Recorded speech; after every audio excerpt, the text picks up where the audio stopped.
بچه‌ها، منم مسترم مثل همیشه سرحال و پر انرژی.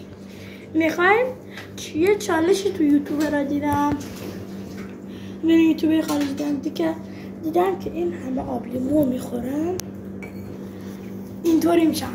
واه فرفل واه اینطوری میشن.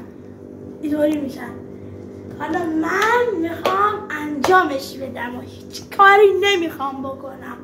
برو بچه ما برگشتیم، استرس گرفتم، فکر میکنم مثل یوتیوبری خارجی میخوام اینطوری بشم، اما من امیر مستر همه کار میکنم که شما لایک کنید تا اینو بخورم.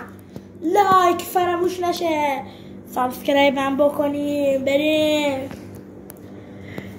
یه لحظه من خندم میگیره وقتی استرس میگیرم، من خندم میگیرم و شما خوشگل منید، تو قلب من گیره